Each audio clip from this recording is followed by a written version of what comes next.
अल्लाहु अकबर। फूल खिलने लगे रहमतों के, दोनों आलम करीने में आए, दोनों आलम करीने में आए। वाह वाह, मोहब्बत के साथ बोलिए सुभान अल्लाह। फूल खिलने लगे रहमतों के, दोनों आलम करीने में आए, दोनों आलम करीने में आए। फूल खिलने लगे रहमतों के, दोनों आलम करीने में आए। ओ महीना दुल्हन बन रहा था, ओ महीना दुल्हन बन रहा था, जिस महीने में सरकार आए, जिस महीने में सरकार आए। मोहब्बत के साथ बोलिए सुभान अल्लाह। गोदिया में ये लेके हलीमा, सबसे देखो ये कह रही थी। गोदिया में ये लेके हलीमा, सबसे देखो ये कहती रही थी। अल्लाह अल्लाह, उधर रखुल्ला, अल्लाह अल्लाह ये क्या मर्तबा है, अल्लाह अल्लाह क्या नूरानी चेहरा, जो भी देखे वो कुर्बान जाए, जो भी देखे वो कुर्बान जाए। আমার আল্লাহ রাব্বুল আলামিন বলে, বান্দা শোনো, নীল আকাশের নিচে জমিনের বুকে তোমাদের বসবাস রয়েছে। নানান রকম সৃষ্টি আর নানান রকম মাযহাব আছে। মৌলবি হোক আর মৌলানা, মুয়াজ্জিন হোক আর মুক্তাদি, মুসল্লি হোক আর মুতাল্লি, ইমাম হোক আর গোলাম হোক, সেক্রেটারি হোক আর ইসালি হোক না কেন, পৃথিবীর যত সৃষ্টি রয়েছে প্রত্যেকের চাই আল্লাহকে রাজি করব কি করে। আজকে যে কোনো জায়গায় কোনো হিন্দু ভাইদেরকে দেখা যায়, কখনো দেখছি মূর্তি পূজা করে, বলে কেন করছো? আল্লাহকে রাজি করার জন্য। আবার কাউকে দেখি খ্রিস্টান ভাইদেরকে চার্চের মধ্যে যেতে আছে, বলে কেন যাচ্ছ? আল্লাহকে রাজি করার জন্য। শিখদেরকে দেখি, তাদেরকে বলি গির্জায় কেন যেতে আছো? তখন তারাও বলে আল্লাহকে রাজি করার জন্য। আবার দেখি কেউ এক হাঁটু গঙ্গার পানিতে নেমে সূর্যকে পূজা করছে, বলে কেন করছো? বলে সূর্যকে যে সৃষ্টি করেছে ওই আল্লাহকে পাওয়ার জন্য।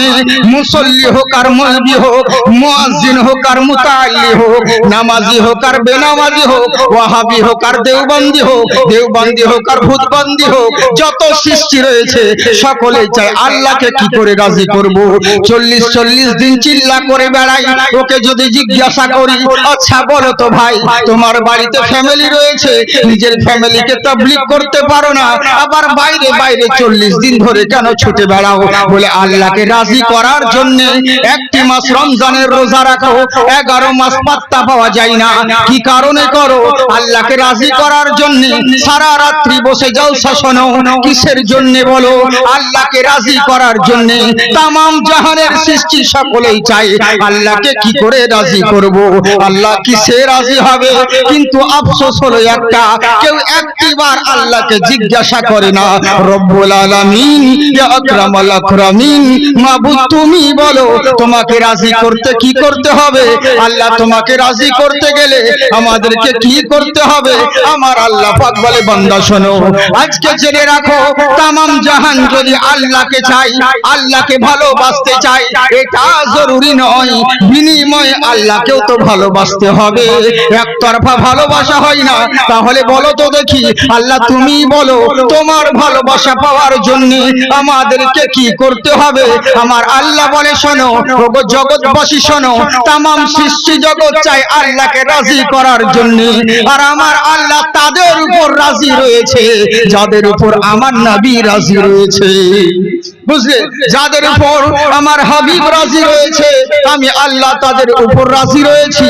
এরই জন্যই তো বলে, কুল হাবিব বলে দিন, ইন কুনতুম তুহিব্বুনাল্লাহ, যারা আল্লাহর ইত্তেবা করতে চাই, আল্লাহকে ভালোবাসতে ভালোবাসতে চাই ফাত্তাবিউনি, তারা যেন আপনাকে ভালোবাসে। হাবিব গো, যারা আপনাকে ভালোবাসলো ইউহিব্বুকুমুল্লাহ, বিনিময়ে আমি আল্লাহ তাদেরকে ভালোবাসবো। ইয়াগফির লাকুম যুনুবাকুম ওয়াল্লাহু গফুরুর রহিম, তাদের গুনাহ সমগুলোকে আমি আল্লাহ maaf করে দিব। তাই তো আমার আল্লাহ বলে, বান্দা শোনো, পৃথিবীর বুকে তোমরা শুকরিয়া আদায় করো। তোমাদেরকে অন্যান্য জিনিস আমি সৃষ্টি করি নাই, তোমাদেরকে আশরাফুল মাখলুকাত করে সৃষ্টি করেছি। শুধু তাই নয়, পৃথিবীর বুকে বহু ধর্ম রয়েছে, বহু ধর্মাবলম্বী মানুষ রয়েছে, কিন্তু আল্লাহর শুকরিয়া করো যে তোমাদের মতন মানুষকে না চাওয়াতে না বলাতে আল্লাহ আমাদেরকে ইসলাম ধর্মের মধ্যে নিক্ষেপ করেছে।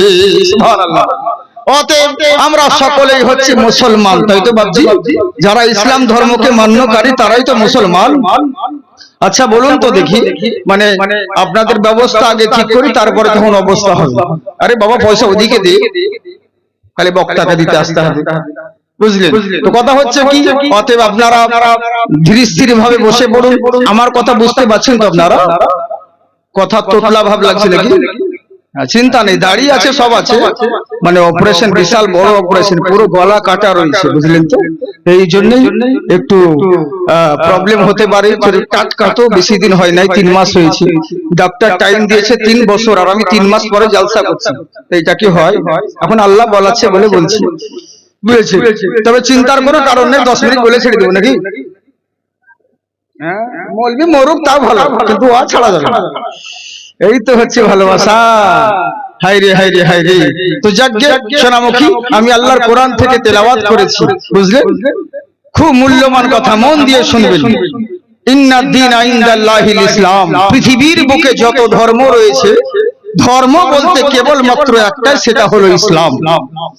ইসলাম ধর্ম। কেন ইসলাম ধর্ম আল্লাহর কাছে সবথেকে মনোনীত পছন্দনীয়? কিসের জন্য?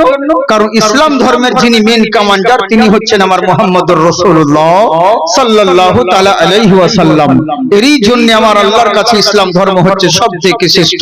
কেননা এর মধ্যে যে ডিসিপ্লিন, এর মধ্যে যে নিয়মাবলী, যা অন্য কোন ধর্মের মধ্যে নেই। কিন্তু লোকে ফালতু গুজব ছড়িয়ে বেড়ায়।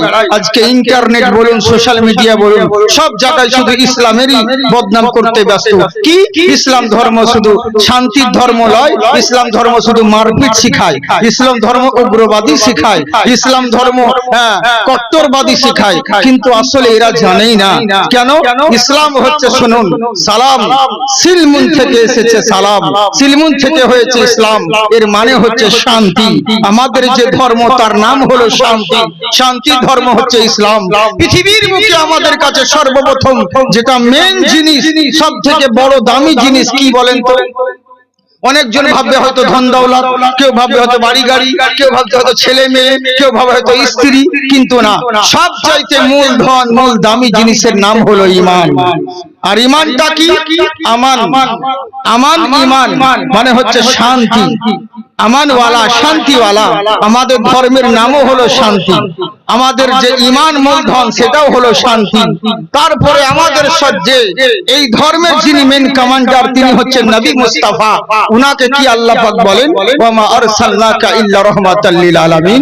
হাবিব, আপনাকে দয়ার সাগর করে দুনিয়ার বুকে পাঠানো হয়েছে, রহমত করে দয়ার জন্য দুনিয়ার বুকে পাঠানো হয়েছে। আমাদের নবীও হচ্ছেন শান্তির নবী, দয়ার নবী। শুধু তাই নয়, আমাদের কাছে পৃথিবীর বুকে সর্বশ্রেষ্ঠ যে জায়গা, সেই জায়গাটার নাম হলো খানায়ে কাবা।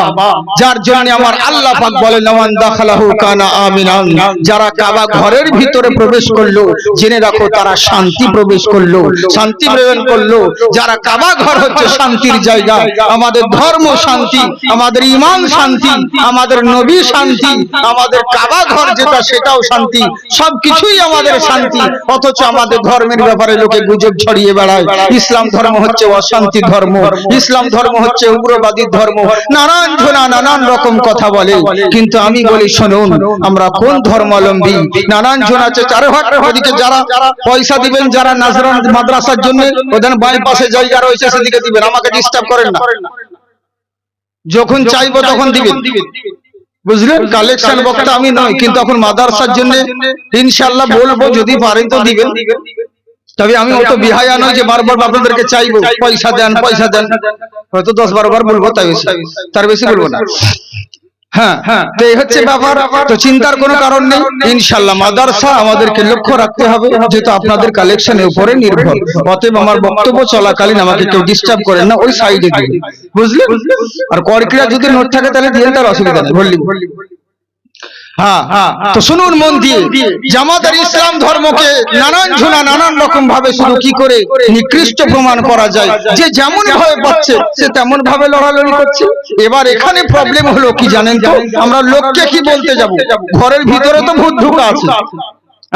কখনো কাউকে দেখছি আমার নবীর বিরুদ্ধে উল্টো পাল্টা কথা বলছে, কাউকে দেখছি আমার ইসলাম ধর্ম নিয়ে উল্টো পাল্টা কথা বলছে, কাউকে দেখছি মক্কা মদিনা নিয়ে কথা বলছে, কাউকে দেখছি আমাদের নবীর দরুদ কিয়াম নিয়ে কথা বলছে। কিন্তু আমি বলবো আমার প্রত্যেক সুন্নি ওলামাদেরকে, বাতিলদেরকে, গায়ের মুসলমানদের পিছনে লেগে কোনো লাভ নেই। ঘরের ভিতরে যে ভূতগুলো ঢুকে আছে আগে এদেরকে শায়েস্তা করো, এদের জন্য তো ওরা সুযোগ পাচ্ছে। যখন বলছি আমার নবীর ব্যাপারে এত বেয়াদবি কথা বলছিস কেন বে, তখন বলছে আমাদেরকে বলার আগে তোদের মৌলবীকে যা, তোদের মৌলবীরাই তো নবীর বিরুদ্ধে উল্টো পাল্টা কথা বলছে। বলে নবী আই জানে না, নবী ওই জানে না, নবীকে অত মানার দরকার নাই, মানতে হবে কিন্তু সেরকম মানতে হবে, অত মানার প্রয়োজন নেই, এই নেই ওই নেই, যা ইচ্ছে তাই করে বেড়ায়। তো তাহলে যারা মুসলমান নামে কলঙ্ক, আগে এদেরকে শায়েস্তা কর, এরাই সুযোগ দিচ্ছে বলেই তো গায়ের মুসলমানরা পাচ্ছে। তাই তো ভাবছি ঘরের ভিতরে তো ভূত ঢোকা আছে, তাহলে কাকে আপনি হেদায়েত করবেন আর কাকে বাণী শোনাবেন? কিন্তু এরা জানে না যে পৃথিবীর বুকে তুমি যাই করো না কেন, একটা কথা জেনে রাখো যে আমার নবী মুস্তাফার প্রয়োজন সকলেরই হবে। ওরে নবী কোন নবী চিন্তা করে দেখো, আর ওই নবীর জন্যই হচ্ছে আমার ইসলাম ধর্ম শ্রেষ্ঠ ধর্ম। আসুন কিছু মূল্যবান কথা বলবো, তবে একটা কথা বলি, আমার আল্লাহ, আমি যতটুকু বলি আপনাদেরকে বলবো, আমার পরে পরে স্টেজের প্রধান বক্তা যিনি বাতিলের আতঙ্ক মুনাজির আহলে সুন্নাত ওস্তাজুল উলামা, এবং উনি একজন প্রিন্সিপাল স্কুলের, হযরত আল্লাহ মাওলানা মুফতি আলমগীর হোসেন মুজাদ্দিদি সাহেব, উনি উপস্থিত আছেন। আমার পরে পরেই চলে আসবে, উনার মূল্যবান বক্তব্য আপনাদেরকে শুনতে হবে। তবে একটা কথা বলি, জালসা চলাকালীন যদি বৃষ্টি হয়ে যায়, জালসা চলাকালীন যদি হয়তো বক্তা স্টেজ থেকে পড়ে গেল, আমি হয়তো বলতে পারলাম না, তাই বলে মন খারাপ করবেন না। হয়তো অনেক জনে বলছে জাকির সাহেব অনেকদিন পর এসছে, আজকে ওকে বেহালি, ওরকম করেন না সোনামুখী। কিন্তু জেনে রাখেন, হয়তো আমিও এরাদা করছি যে বক্তব্য হয়তো অনেকক্ষণ দিব, কিন্তু দেখা গেল যে আমি বলতে পারলাম না, 10 মিনিট পরে আমি আউট হয়ে গেলাম, আমার গলায় ব্যথা করতে লাগলো। তাই বলে এটা ভেবে নিয়েন না যে জালসা বেকার, তা নয়। আমার আল্লাহ যেটা করেন সেটা ভালোর জন্যই করেন। তাই তো ভাবছি এটুকু ঈমান আছে তো আপনাদের, যে আল্লাহ যা করেন ভালোর জন্য করে। এখনই যদি বৃষ্টি লেগে যায়, প্যান্ডেল ভেঙে যায়, তো কোনো ব্যাপার না, বক্তা যদি লুঙ্গি দিলা পড়া যায়, কোনো যায় আসে না। আল্লাহ যেটা করে সেটা ভালোর জন্য করে, এটুকু ঈমান রাখতে হবে। ছোট্ট একটা গল্প আপনাদেরকে বলে দিই, শুধু ঈমান শিক্ষার জন্য। খুব মূল্যবান কথা বলবো, তাড়াতাড়ি করে বাইরে যারা খাচ্ছেন চলে আসুন। বারবার তখন এসএমএস করে বলছেন হুজুর আপনি একটু দেরিতে শুরু করবেন, দেরিতে শুরু করবেন, আমরা দেরিতে এলাম, আমরা খাবার খাচ্ছি, তাড়াতাড়ি করে চলে আসুন। একটা গল্প বলে দিই আপনাদেরকে, একবার মহব্বতে বলেন সুবহানাল্লাহ। তুমি কি শুনতে পাওনি? মোল্লা होने के नेज़े की मगर बोल रहा है, नेज़े की मगर बोल रहा है, गर्दन से जुदा होके भी सर बोल रहा है, गर्दन से जुदा होके भी सर बोल रहा है। यूं पेड़ बुलाने से भी बोला नहीं करते, यूं पेड़ बुलाने से भी बोला नहीं करते, सरकार सरकार बुलाए तो शजर बोल रहा है, सरकार बुलाए तो शजर बोल रहा है, गर्दन से जुदा होके भी सर बोल रहा है। আমার আল্লাহ যেটা করেন সেটা ভালোর জন্য করেন, মন দিয়ে শোনেন, আল্লাহ যেটা করেন সেটা ভালোর জন্য করেন। বলে কেমন করে? একটা বাদশা ছিল, তার সওদাগার বাদশা, কিন্তু তার গোলাম যে ছিল ঈমানটা মজবুত ছিল। শুধু এদের জন্য বলছি, এদের কিছু কন্টেন্ট দরকার আছে। হ্যাঁ, যদি বহু দূর থেকে আমার ইউটিউবার ভাইরা এসেছে, হ্যাঁ, এদের লেগে কন্টেন্সের প্রয়োজন রয়েছে, তো ওই জন্য একটা ক্লিপ আপনাদেরকে গল্প শুনিয়ে দিচ্ছি, ইমান তাজা হয়ে যাবে। এইটুকুর উপরে যদি বিশ্বাস করেন বাস তাহলেই জালসা খতম। হ্যাঁ ইনশাআল্লাহ। সওদাগর বাদশা তার গোলাম হলো, ইমান কিন্তু গোলামের মজবুত। সওদাগর বাদশার চাইতে গোলামের ইমান মজবুত। গোলাম শুধু একটাই কথা লোককে বলে বেড়ায়, আল্লাহ যা করে ভালোর জন্য করে, আল্লাহ যা করে ভালোর জন্য করে। সব সময় মুখে তার শুধু এই কথাই লেগে আছে। অনেক মানুষ আছে শুধু সুবহানাল্লাহ সুবহানাল্লাহ বলে, অনেক মানুষ আছে শুধু তুফানাল্লাহ তুফানাল্লাহ বলে, অনেক মানুষ আছে শুধু গান গাইতে ব্যস্ত থাকে। তেমনি ওই বান্দাটা ছিল, গোলাম ছিল, কিন্তু ঈমান তার মজবুত ছিল।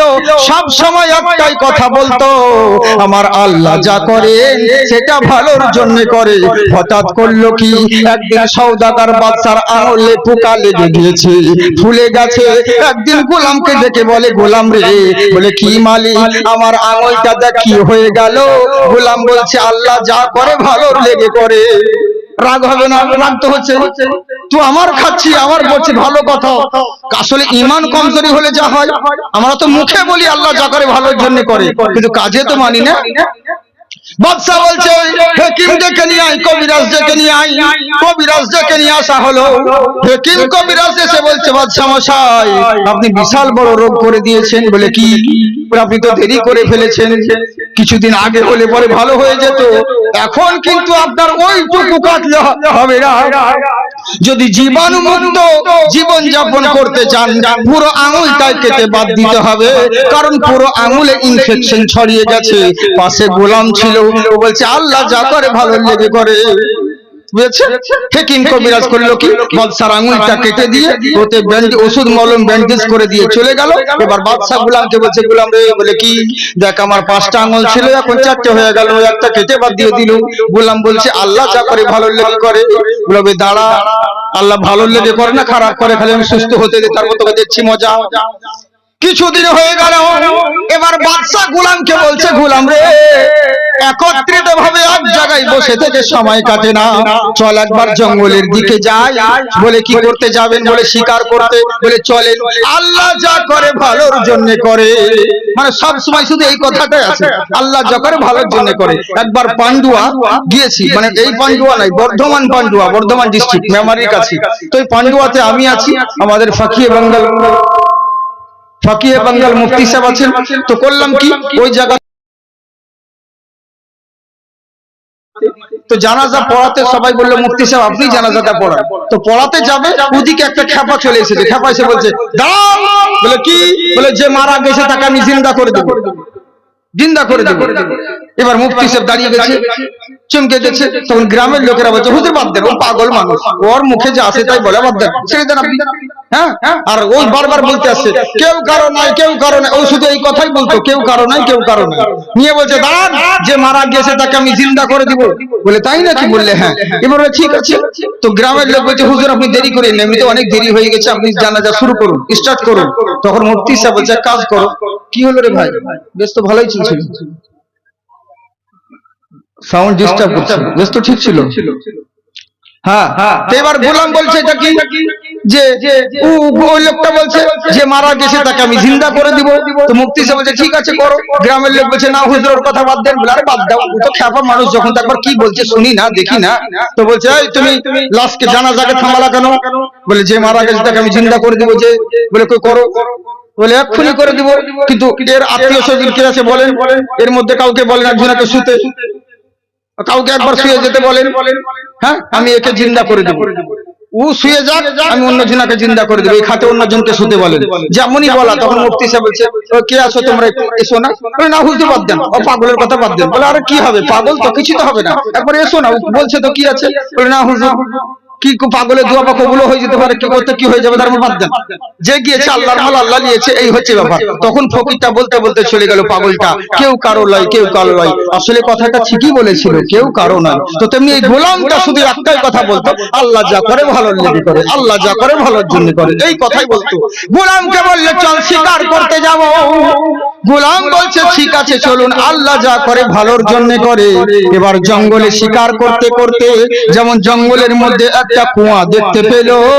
কুয়া বুঝেন তো, ইঁদারাটা দেখতে পাওয়ার পরে বাদশা বলছে গোলাম রে, বলে কি হুজুর, বলে দেখ তো কুয়ার ভিতরে পানি আছে কিনা। যেমন গোলাম পানি আছে কিনা বলে উপর হয়ে দেখতে যাবে,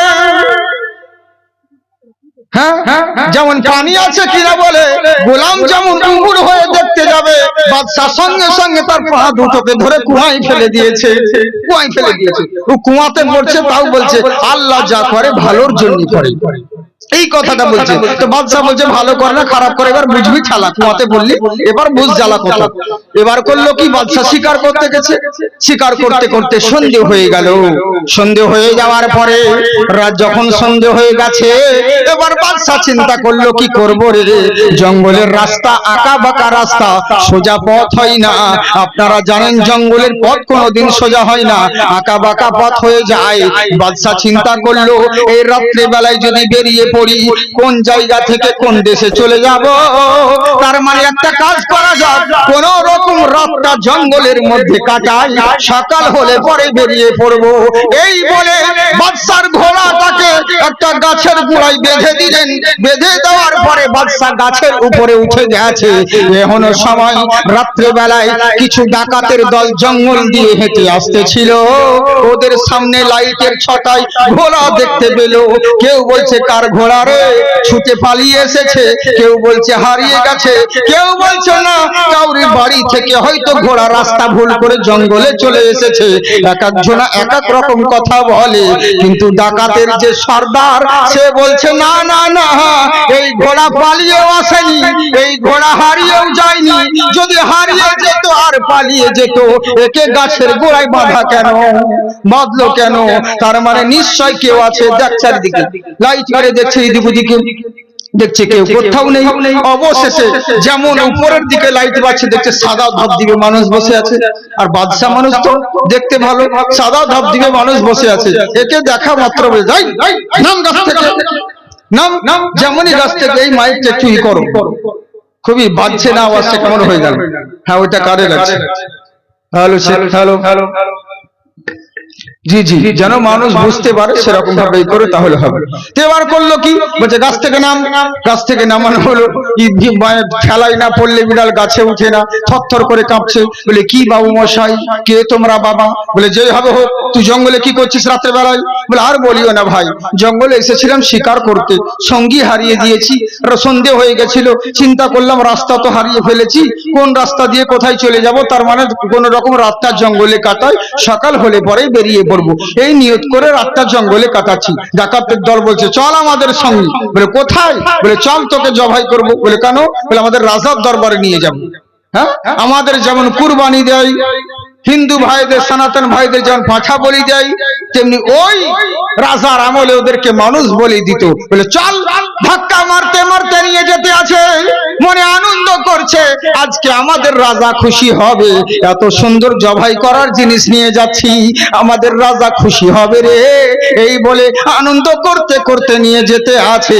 আমাদের যেমন অনেক মানুষ কুরবানি দেওয়ার ভালো জিনিস যদি হয়, পশু যদি হয়, মনে আনন্দ লাগে, আর খুদ যদি হয়ে যায় তাহলে গন্ডগোল হয়।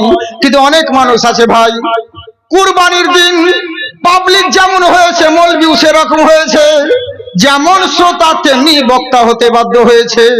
হ্যাঁ, মৌলবীকে জিজ্ঞাসা করে হুজুর আমার গরুটার অর্ধেক সিং ভাঙা, অর্ধেক লেজ কাটা রয়েছে, পাও খোড়া আছে, কুরবানি হবে না হবে না? মৌলবী বলে দিল কুরবানি হয়ে যাবে। বুঝলে?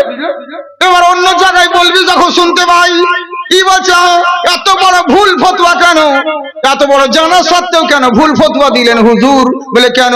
বলে আর অখম খুদওয়ালা জিনিসকে আপনি বলেছেন কুরবানি দেওয়া যাবে। বলে শোন, এরই লেগেই বলেছি, বেটা কালকে কুরবানি হবে, আর শালা আজকে সন্ধ্যায় জিজ্ঞাসা করছে। আমি যদি বলি তোর কুরবানি দেওয়া যাবে না, ও কি আমার কথা শুনে গরু ফেরত দিতে যাবে?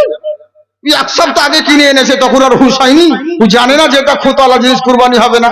তো এখন আমাকে জিজ্ঞাসা করছে, আমি বললেও দিবে না বললেও দিবে, তো থাক, তোর জন্য তুই যা করেছিস তোর জন্য সবই যাই গেছে, চলবে। তো যেমন শ্রোতা তেমনি বক্তা হয়েছে, বুঝলেন তো, সেরকম হচ্ছে ব্যাপার। কিন্তু না, এরা কুরবানি দেওয়ার সবার জিনিস হয় আনন্দ লাগে, তাই ডাকাতের দলেরা একে নাচতে নাচতে নিয়ে যেতে আছে, আনন্দ করতে করতে।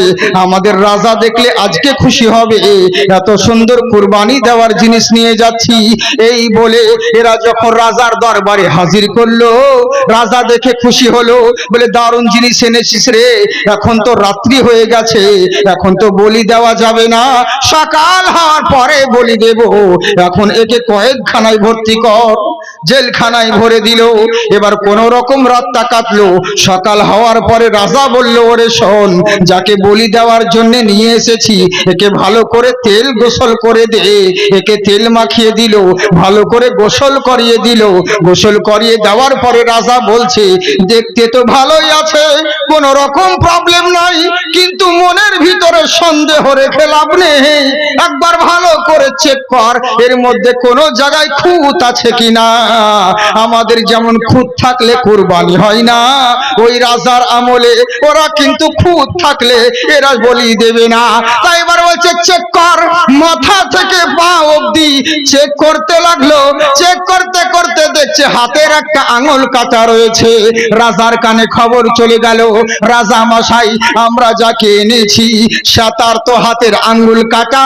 বলে তাই নাকি? বললে হ্যাঁ। বলে জন্ম থেকে নাকি? বললে না, মনে হলো রিসেন্ট আঙুলটা কেটেছে, কিছুদিন হলো। সব প্রত্যেক হাতে 5টা আঙুল থাকে, এর একটুকু নয়, পুরো আঙুলটাই কাটা রয়েছে। তখন রাজা চিন্তা করলো, এত বড় খুঁত আছে, তাহলে তো চলবে না, ওকে বের করে দে। লাত মেরে বের করে দিল। উবুড় হয়ে বাদশা চিন্তা করছে, ওই গোলামের কথা মনে পড়ে গেল। আল্লাহ গো, আমার গোলাম বলেছিল আল্লাহ যা করে ভালোর জন্য করে, আজ যদি আমার আঙুল কাটা না থাকতো আমি তো জবাই হয়ে যেতাম। ভাগ্য ভালো আমার আঙুল কাটা ছিল। যাই দেখি আমার গোলামটা এখন বেঁচে আছে না মরে গেছে। জঙ্গলের দিকে চলে গেল। জঙ্গলে যেতে যেতে, আমার কথা বুঝতে পারছেন? বুঝতে পারছেন তো না? তাড়াতাড়ি হয়ে যাচ্ছে। হ্যাঁ ঠিক আছে, আপনারা ভালো মানুষ গো, সত্যি আপনাদের এলাকার লোক খুবই ভালো। আর আমরা তো ভালো মানুষ, শুধু জুতো চুরি করি তাই মধ্যে মাঝে, বাকি আমরা শ্রেষ্ঠ মানুষ, আশরাফুল মখলুকাত। হ্যাঁ, এক লোক বলছে আমার 4টে ছেলে, কিন্তু ওই 3টে ছেলে খুব বদমাস, কিন্তু এই ছোট ছেলেটা আমার খুবই ভালো, এর মতন ভদ্র ছেলে আর নেই। বলে সত্যি তোমার ছোট ছেলে খুবই ভালো? বলে হ্যাঁ। বলে কেমন ভালো? ওই কি কিছুই করে না? বলে না, ওই 3টে খুব বদমাস, আমার কথা শোনে না, এই ছোট ছেলেটা খুবই ভদ্র ছেলে। বলে কি করে? বলে কিচ্ছু করে না, শুধু বাড়িতেই বসে থাকে সবসময়। বলে কি করে, কোনো কাজ? বলে না, ওই মাটির দোতলা রাস্তার ধারে আমার বাড়ি, ওই ওপরেই বসে থাকে দোতলাতে, শুধু একটাই অভ্যাস, যখন রাস্তা দিয়ে ভালো মানুষ হেঁটে যায় তার মাথায় মুতে দেয়, পেশাব ফিরে দেয়, এইটাই। চিন্তা করেছেন, মানে ছোট ছেলে যদি এরকম ভালো হয় তাহলে ওই 3টে আর কি হবে? হচ্ছে ব্যাপার, আমরা ওরকম ভালো মানুষ, বুঝলেন তো, ওপরে চিকন চাকন, ভিতরে পোয়ালের বাঁধন, এই তো হচ্ছে আমাদের মন। হ্যাঁ, তো মন দিয়ে শুনুন। এবার করলো কি রাজা, বাদশার করলো কি, সওদাগর জঙ্গলের মধ্যে গেল, দেখি আমার গোলামটা বেঁচে আছে না মরে গেছে। ওই জঙ্গলের মধ্যে ঢুকতে ঢুকতে, খুঁজতে খুঁজতে যেমন কুয়া দেখতে পেল, কুয়ার উপর থেকে চেঁচাচ্ছে, গোলাম রে বেঁচে আছিস? বলে হুজুর আমি বেঁচে আছি, উঠান উঠান আমাকে, উঠান। এবার তখন করলো কি, ঘোড়ার লাগাম দিয়ে হোক, দড়ি দিয়ে হোক, কুয়ার ভিতর থেকে গোলামকে উঠিয়ে নেওয়া হলো। উঠানোর পরে বলছি, আচ্ছা শোন। বললে কি? বললে শোন গোলাম রে, তুই যে বলছিস একটা কথা, আল্লাহ যা করে ভালোর লেগে করে, আমি বুঝে নিয়েছি আল্লাহ যা করে ভালোর জন্য করে। বলে তাই নাকি? বললে হ্যাঁ। বলে তাহলে তো আল্লাহ লাখ লাখ শুকরিয়া, আপনি তো বুঝতে পেরেছেন যে আল্লাহ যা করে ভালোর জন্য করে। বললে শোন, আমি বুঝে নিয়েছি আল্লাহ যা করে ভালোর জন্য করে। আজ আমার যদি জানিস রে আমাকে ডাকাতের দলরা ধরে নিয়ে গেছিল, হায়রে হায়রে আমার খুঁত ছিল বলে আমি জবাই হলাম না। যদি খুঁত থাকতো আমি তো জবাই হয়ে যেতাম, ভাগ্য ভালো আঙুল কাটা ছিল। তবে গোলাম রে তুই যে বলতিস আল্লাহ যা করে ভালোর লেগে করে, সত্যি আমি বিশ্বাস করে নিয়েছি, কিন্তু একটা জিনিস বুঝতে পারছি না। বলে কি? বলে আমি না হলে বুঝতে পারলাম আমার আঙুল কাটা ছিল বলে কুরবানি হলাম না, কিন্তু তোকে তো কুয়ার মধ্যে ফেলাম, কুয়ার ভিতরে পড়লাম, কি এমন ভালো মন্দ জিনিস দেখতে পেলি যে কুয়াতে পড়ার সময় তো বলছিলি আল্লাহ যা করে ভালোর জন্য করে, আমি বুঝতে পারলাম না। গোলাম তখন বলে বাদশা মশাই এরই লেগেই তো বলি আপনি হলেন বড় লোক, আমি আপনার গোলাম হতে পারি, কিন্তু আপনার চাইতে আমার ঈমান মজবুত আছে। আল্লাহর রাসূল এরই জন্যই বলেছিলেন সমস্ত নবী কিয়ামতের দিনে জান্নাতে যাবে, কিন্তু সবার শেষে জান্নাতে যাবে হযরতে সুলাইমান আলাইহিস সালাম, কারণ ধন ওনাকে অর্ধ পৃথিবীর বাদশা করেছিলেন। ওনার হিসাব দিতে দিতে অন্যান্য নবীদের হিসাব দেওয়া হয়ে যাবে, সবার শেষে ইনি জান্নাতে যাবে। আল্লাহর রাসূল বলেন শোনো, একটা বড় লোক আর একটা গরিব মানুষ সমানভাবে যদি দুইজনাই ইবাদত করে, তবু ধনী মানুষটার আগে গরিব মানুষটা 40 বছর আগে জান্নাতে যাবে। কারণ এরই লেগেই হুজুর আমি গোলাম, আপনি হলেন বাদশা। আজ যদি আপনি আমার জায়গায় হতেন একবার ধাক্কা খেয়ে পাক্কা হয়ে যেতেন, শিক্ষা পেয়ে যেতেন। এত বড় ঠুকুন খাওয়ার পরে চিকন হতে পারলেন না, কেমন বাদশাই আপনি যে এত বড় শিক্ষা পাওয়ার পরেও আপনার মনের ভিতরে কিন্তু ঢুকে আছে। বলে বেশি বড় বড় কথা বলিস না, তাড়াতাড়ি বল, বুঝতে পারলাম না কুয়ার ভিতরে কি এমন ভালো মন্দ জিনিস দেখতে পেলি। বললে বাদশা মশাই শুনুন, কুয়ার মধ্যে আমি যতক্ষণ ছিলাম কেমন অবস্থায় ছিলাম আমি জানি, আর আমার আল্লাহ জানে। মশার কামড় পোকার কামড় কত কষ্টে রাত কাটিয়েছি আমি জানি, আর আমার মাবুদ জানে, তাছাড়া অন্য কেউ জানে না।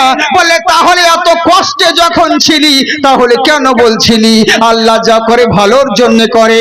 তখন গোলাম বলছে বাদশা রে আজকে আর চুপ থাকবো না, আমাকে বলতেই হবে। আপনি যত বড়ই ধনী হন না কেন ঈমান কিন্তু আপনার কমজোরি রয়েছে। বলে কিসের ঈমান কমজোরি? বলে একটা জিনিস চিন্তা করেন। বলে কি? বলে আপনি আমি দুজনে শিকার করতে এসেছিলাম। বলে হ্যাঁ এসেছিলাম, দুজন মিলে শিকার করতে এসে রাস্তা হারিয়ে ফেলেছিলেন। বললে হ্যাঁ। আপনি জঙ্গলে রাতটা কাটালেন। বললে হ্যাঁ। আপনার সঙ্গে আমি থাকলে আমাকেও জঙ্গলে রাত কাটাতে হতো। বললে হ্যাঁ। বলে দুজনকে জঙ্গলে রাত কাটাতে হতো। বলে ঠিকই বলেছিস। বলে ডাকাতের দলরা আপনাকে ধরে নিয়ে গেল, আমি তো ওদের বাপ লই যে আমাকে ছেড়ে দিত। আমি আপনার সঙ্গে থাকলে আমাকেও তো ধরে নিয়ে যেত। আপনার খুঁত ছিল বলে জবাই হলেন না, আমার তো কোনো জায়গায় খুঁত নেই, আমি তো জবাই হয়ে যেতাম। ভাগ্য ভালো আপনি আমাকে কুয়ায় ফেলে দিয়েছিলেন। এরই লেগেই বলি আমার আল্লাহ যেটা করেন সেটা ভালোর জন্য করে। বুঝলেন? আল্লাহ যা করেন সেটা ভালোর জন্য করেন। বিশ্বাস হলো তো? জালসা হোক আর না হোক আমার আল্লাহ যেটা করে সেটা ভালোর জন্য করে। আমার আল্লাহর মতন দয়াবান দয়াশীল আর কেউ হয়নি, আর হবে না। সেই আল্লাহ পাক বলে বান্দা শোনো, যদি দুনিয়া আখিরাতে লাভবান হতে চাও কোন মোল্লার ধর্ম অনুসরণ করে লাভ নেই, রাসূলুল্লাহর ধর্ম অনুসরণ করো। যদি ইসলাম ধর্মের মধ্যে তোমরা দাখিল হতে পারো, এখানেও কামিয়াব হবে, ওখানেও জান্নাত পাবে। এবার বলুন আমার বক্তব্য কি স্টার্ট হবে? শুরু করব? হ্যাঁ চলবে তো? মাশাআল্লাহ, জিন্দাবাদ জিন্দাবাদ। একবার হাত উঠিয়ে বলেন আল্লাহু আকবার। মাশাআল্লাহ, আল্লাহ আপনাদেরকে জিন্দাবাদ রাখুক। হ্যাঁ হ্যাঁ, আল্লাহ আপনাদেরকে জিন্দাবাদ রাখুক, আবাদ রাখেন বাপজি সোনামুখী আমার। এরই লেগে তো বলে নামাজ রোজা হজ যাকাত যত করো ইবাদত সবার আগে নবীজিকে চেনো, নবীজিকে মানার মতো মানো, ঈমান আনো, নবীজিকে মানার মতো মানো। মোহাব্বতে সুবহানাল্লাহ বলেন। আমি চেক করছি যে নাত পড়তে পারছি কিনা, বুঝলেন তো? হ্যাঁ, নাত পড়া যাচ্ছে কিনা সেটাই মানে চেক করছি, এক একবার করি, মানে এক একটু করে নাত পড়ি, তবে আমি পুরো পড়ি না, বুঝলেন তো? কেন, কি দরকার?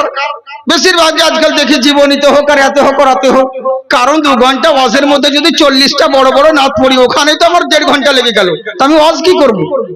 নাত পড়ো, অসুবিধে নেই, কিন্তু ছোট ছোট, বুঝলেন তো? হ্যাঁ, মুক্তাসার করে আমি পড়ি, আমি পুরো পড়ি না। যখন শায়ের হিসেবে কোথাও যাব তখন পুরো পুরো নাত পড়বো। হ্যাঁ, বক্তা আছে তো অত নাত পড়ার কি দরকার? মাদ্রাসা তালিব ইলম কত আছে গজল বলার জন্য, তারা বলবে, বুঝেছেন? আর আমার গলা অতটা ভালো নয়। আফজাল সাহেব যেমন আপনাদেরকে গলা বললেন, ওরকম আওয়াজটা আমার নাই। আমাদের তো বুঝেছেন পাতিহাসের মতন ফ্যাঁস ফ্যাঁস ফ্যাঁস করছে আওয়াজ। হ্যাঁ, তো যাকে ওনার মতন আওয়াজ নাই, তো যাকে, তবে যতটুকু দিয়েছেন আল্লাহ পাকের কাছে এটাই কোটি কোটি শুকরিয়া, বুঝলেন তো?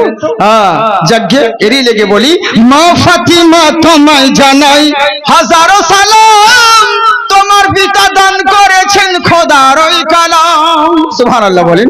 তোমার ওই ওসিলি বিনে এই ভুবনে মৌলা চেনা যাবে না, হে বিশ্ববাসী তোমরা চেনো না, হে জগৎবাসী তোমরা জানো না। তাই আমার জগতের বুকে মানুষ যত রয়েছে সকলকে আমার আল্লাহ পাক সম্বোধন করে বলে জগৎবাসী শোনো, পৃথিবীর বুকে নানান রকম ধর্ম, নানান রকম মাযহাব, নানান রকম দিন রয়েছে, কিন্তু সবার চাইতে মনোনীত পছন্দনীয় ধর্ম যার নাম হলো ইসলাম, আমার কাছে সর্বশ্রেষ্ঠ ধর্ম যার নাম হলো ইসলাম। ধর্ম বলতে শুধুমাত্র ইসলাম, অন্য কিছু নয়। যদি বলা যায় আমি ধর্ম করি, ধর্ম বলতে কেবল একটাই ধর্ম যার নাম হলো ইসলাম। এখানে গায়ের মুসলিম যারা রয়েছে এরা রাগ করবে, তাহলে আমাদেরটা কি ধর্ম নয়? বলে না ভাই নয়, কারণ ধর্ম যদি বলতে হয় কেবলমাত্র একটাই ধর্ম, শুধুমাত্র ইসলাম। বলে কেমন করে? জেনে রাখো, মহান আল্লাহ রব্বুল আলামিনকে এক আল্লাহর উপাসনা করতে করতে মানুষ যখন যত দিন চলে গেল, এক একজনা এক আল্লাহকে ইবাদত করতে করতে হাজার রকম যখন ইবাদতের জারিয়া বানিয়ে নিল, শেষ বেলায় আমার নবী মুস্তাফাকে মহান আল্লাহ প্রেরণ করলেন। এটা তোমাদের কিতাবের মধ্যেই আছে। ওম ইয়াকাম্মায়াতি ইয়াতি একো দেবয়াহা বহুরমতি দেবস্তুতে চন্দ্রিমা কুণ্ঠু কার্যকা ওম সাহা মক্ষম দয়ামতি ওম নমস্তস্যৈ নমো নমঃ। জেনে রাখো, পৃথিবীর বুকে এক আল্লাহর উপাসনা করতে করতে বহুরমতি দেবস্তুতে যখন বহু দেবতার পূজা শুরু করতে লাগলো, তখন আমার আল্লাহ অন্তিম মহারিষি পধারিত ভূমণ্ডলী শেষ বেলায় মহান ঋষিকে জন্মগ্রহণ করালেন, দুনিয়ার বুকে আবির্ভাব করালেন। তোমাদের ভাষায় শেষ অন্তিম মহারিষিকে পৃথিবীর বুকে আগমন করলেন।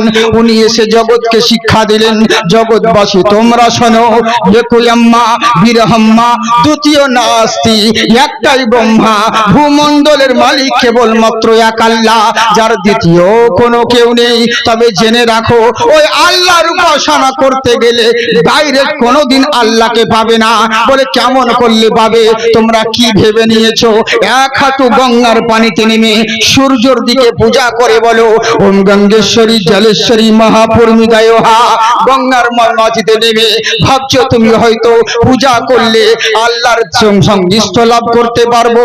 বলে না না না, সূর্য আমাদেরকে আলা দেখায়। সূর্য যদি স্তব হয়ে যায় তাহলে পুরো তো পৃথিবীটা অন্ধকার হয়ে যাবে। এর লেগে সূর্যর পূজা করো, দিনের মুখ দেখতে পাও বলো।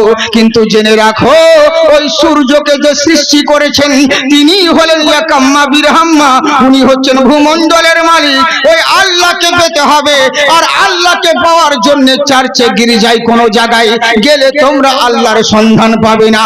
বলে কোথায় যাব?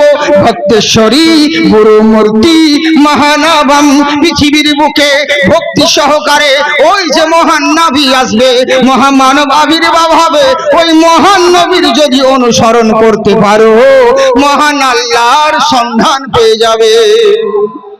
হ্যাঁ, শুধু শুনেন, অনেক কথা আছে, আজকাল সব নকলেই চলতে আছে। কোথাও দেখছি আমিরুল ইসলাম ভাইয়ের নকল, কোথাও দেখছি জাকিরের নকল। তবে ওয়াজ সুর নকল করছি, কর, পারবি না তো সুর তার লেগে খুব ক্যালমা আছে জাকিরের নকল করা, কারণ জাকির একটা তাকরীরের মধ্যে মানে না হলে ম্যাক্সিমাম 17 রকমের তার ভরা থাকে, এই জন্যই বুঝতে পারবে না। কিন্তু করো, যদি নকল করতে হয় করো, কিন্তু যেইগুলো হ্যাঁ, কিন্তু আমি যেই ওয়াজগুলোকে করছি ওগুলোকেও সে কপি করছে। এবার লোকে কি বলছে, আমিনউদ্দিন সাহেবও তাই, আমিনউদ্দিনেরও প্রচুর নকল বেরিয়েছে, বুঝলেন। এবার পাবলিক দেখছে যে 30,000 টাকার আমিনউদ্দিনকে না এনে কি করবো, 10,000 টাকায় তো নকল পেয়ে গেছি। কবে আমিনউদ্দিন হলো আলিম, আর যারা নকল করছে এরা ভণ্ড। একটা আলিমের সঙ্গে ভণ্ড তুলনা হয়? তাহলে ভণ্ড যদি ওরকম 10,000 নেয়, তো আলিম তো নিতেই পারে 30,000, এটা স্বাভাবিক ব্যাপার, বুঝলেন। কিন্তু মানুষ এখন বুঝতে পারছে না, নকলেই চলছে। আমি বলবো ভাই, সব করো, কিন্তু কখনো কাউকে কপি করতে যেও না, কারণ তোমার মধ্যে যে অস্তিত্বটা আছে, আল্লাহ যে ওয়াকাত দিয়েছে সেই অনুযায়ী কাজ করো। হ্যাঁ, এই জন্য বলি, ওইটুকু সময় আমাদের পিছনে খেটে লাভ কি? তুমি ওইটুকু সময় যদি আল্লাহ কোরআন হাদিস দেখে মুতাআলা করো, তাহলেই তো কাজ হয়। দুয়াও করছে তা উল্টো পাল্টা বক্তব্য শুনে গজল বলছে বক্তা, কি জানেন, আখে দুনিয়াতে নৌকা দাইয়া আখিরাতে কান্দায় না, আখিরাতের আযাব আল্লাহ সইতে পারিব না, ও গো রব্বানা। আল্লাহ, এই পাবলিক তখন বলছে সুবহানাল্লাহ। ওবে কোন জায়গায় সুবহানাল্লাহ বলতে হয়? ই কোন দোয়া করছে দেখ, কি বলছে, আল্লাহ দুনিয়াতে নাও কাঁদাইয়া আখিরাতে কাঁদায়ও না, দুনিয়াতে কষ্ট দাও কিন্তু আখিরাতে দিও না, এই দোয়া করলে হবে না। আল্লাহ যদি দুনিয়াতে কাঁদাতে লাগে, যদি পরীক্ষা করতে লাগে, তোমার 14 গোষ্ঠীর ক্ষমতা নাই সহ্য করতে পারো, তখন ঈমান তোমার হারাবার দিশা পাবে না, ঈমান পর্যন্ত নষ্ট হয়ে যাবে। অত বড় পরেজগার তুমি হওনি, অত বড় মুত্তাকিন তুমি হওনি, কিন্তু এই দোয়া করিও না। কোন দোয়া করো? আল্লাহ তো কোরআনেই শিখিয়ে দিয়েছেন, রব্বানা আতিনা ফিদ দুনিয়া হাসানাতাও ওয়া ফিল আখিরাতি হাসানাও ওয়া কিনা